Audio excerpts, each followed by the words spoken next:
ಎಲ್ಲರಿಗೂ ನಮಸ್ಕಾರ. Welcome to my channel. ನಮ್ಮ ಭಾರತೀಯ ಸಂಸ್ಕೃತಿಯಲ್ಲಿ ದೇವಾಲಯಗಳಿಗೆ ಹೋಗುವುದು ಒಂದು ಆಧ್ಯಾತ್ಮಿಕ ಅನುಭವ. ಆದರೆ ನಾವು ದೇವರನ್ನು ಮಾತ್ರ ನೋಡುವುದಲ್ಲ, ದೇವಾಲಯದ ಸುತ್ತ ಪ್ರದಕ್ಷಿಣೆ ಮಾಡುವುದಕ್ಕೂ ತುಂಬ ಮಹತ್ವವಿದೆ. ಇಂದು ನಾವು ದೇವಾಲಯ ಪ್ರದಕ್ಷಿಣೆಯ ಅರ್ಥ, ಮಹತ್ವ ಮತ್ತು ಅದರ ಹಿಂದೆ ಇರುವ ವೈಜ್ಞಾನಿಕ ಕಾರಣಗಳನ್ನು ತಿಳಿದುಕೊಳ್ಳೋಣ. ಪ್ರದಕ್ಷಿಣೆ ಎಂದರೆ ದೇವರ ಸುತ್ತ ಕ್ಲಾಕ್ ವೈಸ್ ದಿಕ್ಕಿನಲ್ಲಿ ಸುತ್ತುವುದು. ಪ್ರ ಎಂದರೆ ಮುಂದೆ, ದಕ್ಷಿಣ ಎಂದರೆ ದಕ್ಷಿಣ ದಿಕ್ಕು, ಅರ್ಥಾತ್ ದೇವರನ್ನು ನಮ್ಮ ಜೀವನದ ಕೇಂದ್ರವಾಗಿ ಇಟ್ಟುಕೊಂಡು ಸುತ್ತುವುದು. ಇದು ದೇವರ ಪ್ರಾಮುಖ್ಯತೆಯನ್ನು ಒಪ್ಪಿಕೊಳ್ಳುವ ಸಂಕೇತ. ಹಿಂದೂ ಧರ್ಮದಲ್ಲಿ ಪ್ರದಕ್ಷಿಣೆಗೆ ವಿಶೇಷ ಸ್ಥಾನವಿದೆ. ದೇವರನ್ನು ಸುತ್ತುವಾಗ ನಾವು ನಮ್ಮ ಅಹಂಕಾರವನ್ನು ಬಿಡುತ್ತೇವೆ. 1 ಪ್ರದಕ್ಷಿಣೆ ಪಾಪಕ್ಷಯ, 3 ಪ್ರದಕ್ಷಿಣೆ ಇಷ್ಟಾರ್ಥ ಸಿದ್ಧಿ, 5 ಪ್ರದಕ್ಷಿಣೆ ಶುಭ ಫಲ, 7 ಪ್ರದಕ್ಷಿಣೆ ಸಂಪೂರ್ಣ ಕೃಪೆ. ಕೆಲವು ದೇವಾಲಯಗಳಲ್ಲಿ ವಿಶೇಷ ಸಂಖ್ಯೆ ಇದೆ. ಶಿವ ದೇವಸ್ಥಾನದಲ್ಲಿ 3 ಅಥವಾ 11 ಬಾರಿ, ವಿಷ್ಣು ದೇವಸ್ಥಾನ 4 ಬಾರಿ, ಗಣಪತಿ 1 ಅಥವಾ 3 ಬಾರಿ. ಗರ್ಭಗುಡಿಯ ಸುತ್ತಲೂ ನಾವು ಬರುವ ಪ್ರದಕ್ಷಿಣೆ ದೇವರು ಎಲ್ಲರ ಬದುಕಿನ ಕೇಂದ್ರವಾಗಿ ಉಳಿಯಬೇಕು ಎಂಬುದನ್ನು ನೆನಪಿಸುತ್ತದೆ. ಪ್ರತಿಕ್ರಿಯೆ, ಆಲೋಚನೆ ದೈವಿಕ ಮೂಲದ ಸುತ್ತಲೂ ಸುತ್ತುವರಿಯಬೇಕು ಎಂಬುದರ ಸಂಕೇತವಿದು. ಪ್ರದಕ್ಷಿಣೆ ಕೇವಲ ಭೌತಿಕ ಕ್ರಿಯೆಯಲ್ಲ. ಪ್ರತಿ ಹೆಜ್ಜೆಯು ಅಜ್ಞಾನ, ಅಹಂ ಮತ್ತು ಭೌತಿಕ ಆಸೆಗಳನ್ನು ಹೋಗಲಾಡಿಸುವುದನ್ನು ಪ್ರತಿನಿಧಿಸುತ್ತದೆ.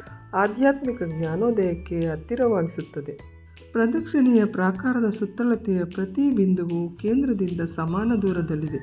ಎಲ್ಲ ಭಕ್ತರು ಸ್ಥಾನಮಾನ ಅಥವಾ ಯಾವುದೇ ತಾರತಮ್ಯವಿಲ್ಲದೆ ದೇವರ ಅನುಗ್ರಹಕ್ಕೆ ಸಮಾನವಾಗಿ ಹತ್ತಿರದಲ್ಲಿದ್ದಾರೆ ಎಂಬುದರ ಸಂಕೇತವಿದು.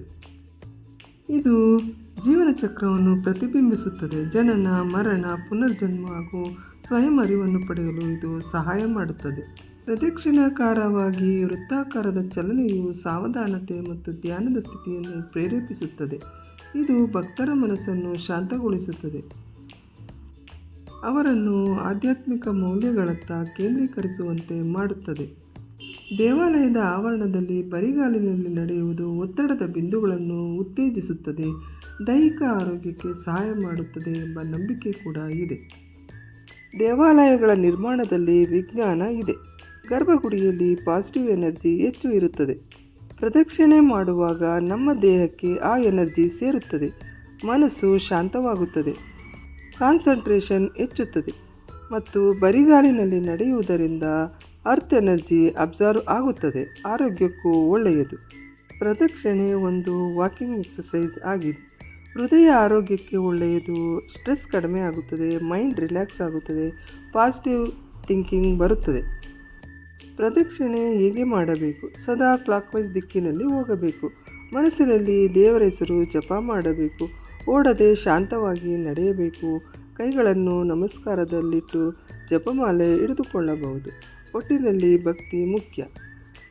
ದೇವಾಲಯ ಪ್ರದಕ್ಷಿಣೆ ಒಂದು ಸರಳ ಆಚರಣೆ ಮಾತ್ರವಲ್ಲ, ಅದು ಆಧ್ಯಾತ್ಮಿಕ, ವೈಜ್ಞಾನಿಕ ಮತ್ತು ಆರೋಗ್ಯದ ದೃಷ್ಟಿಯಿಂದ ತುಂಬ ಮಹತ್ವ ಹೊಂದಿದೆ.